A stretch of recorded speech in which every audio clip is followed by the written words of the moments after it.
Bonjour, bienvenue dans cette petite capsule pour essayer de rendre votre gestion ou votre production de courriel la plus efficace possible.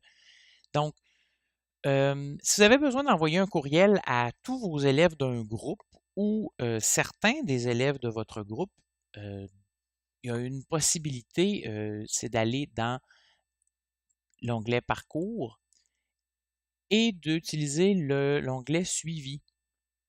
Quand vous êtes en suivi, vous pouvez cocher. Par exemple, si vous voulez l'envoyer à tous les élèves du groupe, ben, vous cochez ici. Et dans les actions en lot, ben, vous pouvez faire commentaires en lot. Ça, c'est quand que vous faites des mini-bulletins. Mais ici, vous avez messages individuels en lot, messages en lot aux élèves, messages en lot aux répondants ou aux deux. Donc ça, c'est une première possibilité. Et si vous avez que certains élèves à qui vous voulez écrire, ben, vous cochez les élèves voulu et vous faites la même chose dans les actions en lot. Donc ça, c'est une première possibilité.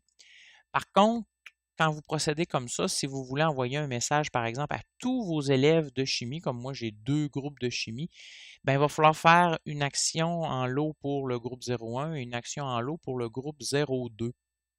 Par contre, il y a moyen de le faire d'un coup. Il suffit de créer un nouveau message et dans l'ajout de destinataire, vous avez peut-être remarqué qu'avec l'arrivée du Pluriportail 2, il y a une série là, de menus. Souvent, ce menu-là est épeurant, on ne s'y aventure pas, mais regardez dans Par mes matières. Si je demande les élèves, il me donne toutes les matières que j'enseigne et là, je peux sélectionner Chimie 01. Il même, divise même pas les groupes. Si j'ai quatre groupes, il va les faire les quatre en même temps. Donc, il chimie 500. Donc, je fais ajouter. Et là, tous les noms des élèves sont apparus. Et si je veux envoyer ça aussi aux répondants du jeune, donc envoyer ça aux parents en même temps, ben, j'ai juste à faire les élèves. Et en cliquant sur ajouter, je peux faire ajouter tous les élèves. Annuler.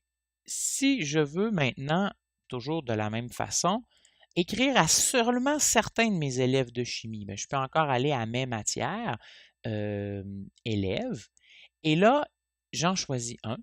Et ici, vous avez une petite icône de personnes. Ça veut dire que je cherche des usagers. Donc, voici toute la liste des élèves. Et là, si je veux écrire à deux, trois élèves ou quatre, cinq élèves en particulier, ben, je les cherche dans la liste. Je fais ajouter et comme ça, ce ne seront qu'eux qui vont se retrouver dans la liste des destinataires. Donc, c'est comme ça que je peux faire. Je peux faire plusieurs groupes en même temps. C'est intéressant quand on a un message à envoyer à plusieurs personnes. Vous pouvez écrire en faisant un nouveau message à tous les enseignants ou à certains enseignants en utilisant les usagers dans Contact public. Donc, si vous avez dans Contact public, vous avez un certain nombre de contacts et entre autres, vous avez les enseignants. Et si vous cliquez Ajouter, il va ajouter tous les enseignants. Sinon, vous pouvez cliquer sur la petite figure qui est ici. Et là, vous avez la liste de tous les enseignants et vous pouvez les ajouter un par un.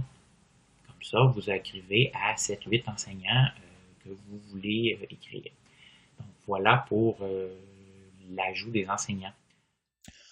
Autre chose que vous pouvez retrouver dans ce fameux menu déroulant des destinataires, vous avez, par exemple, vous êtes un titulaire d'un certain niveau, vous organisez un voyage, vous voulez envoyer un message à tous les élèves, mais vous n'enseignez pas à tous les élèves. Ça arrive, ça. Donc, il y a des groupes qui ont été créés qui permettent d'ajouter, de contourner ce problème-là. Donc, vous avez par matière, par mes matières, par mes matières groupe, par matière groupe. Donc, mais c'est juste moi ce que j'enseigne, mais il y a ici matière groupe, si je demande les élèves.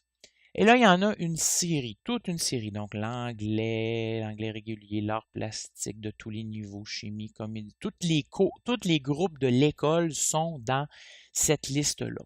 Et moi, je veux attirer votre attention sur à la lettre G. Donc, groupe d'élèves de secondaire 1, c'est tous les élèves de secondaire 1 disponibles sur le même lien. Ici, vous avez groupe d'élèves, par exemple, de 5e secondaire. Et si j'en veux certains en particulier, même si je ne leur enseigne pas, ils seront dans la liste ici. Sinon, je peux les demander et les faire ajouter toute la gang comme ça. Et si je pèse sur le petit icône ici, comme j'avais tout à l'heure, donc par exemple, s'il y a des élèves de secondaire 4 qui seraient à ajouter, bien, je pourrais venir les sélectionner un par un et ajouter à chaque fois. Et là, comme ça, je peux écrire à tout le monde d'un coup. Donc, c'est ça que vous pouvez trouver là, dans le menu qui est ici. Donc, par matière, matière groupe, et vous avez certains éléments qui sont là. Finalement, j'attire votre attention ici sur la petite fenêtre quand vous sélectionnez usager individuel. Donc, vous pouvez trouver un usager, peu importe qui il est, un parent, un élève, et vous pouvez le trouver même si vous ne lui enseignez pas. Donc, par exemple, si je cherche Jean-François, je vais laisser juste Jean-François, ben, vous allez voir, il va me donner tous les Jean-François du système. Donc, cette année, à l'année à laquelle je suis en train de faire ce vidéo, il existe Jean-François Jolicoeur enseignant. Il y a un parent d'élève qui s'appelle Jean-François Lessard, c'est le père de Catherine, et il y a un élève qui s'appelle Jean-François Pomerleau. Alors, si je veux écrire à Jean-François Jolicoeur, je fais ajouter et voilà. Le tour est joué. En espérant que ça vous fera apprécier davantage le nouveau format pour faire des courriels. Et ben, on se revoit dans une prochaine capsule.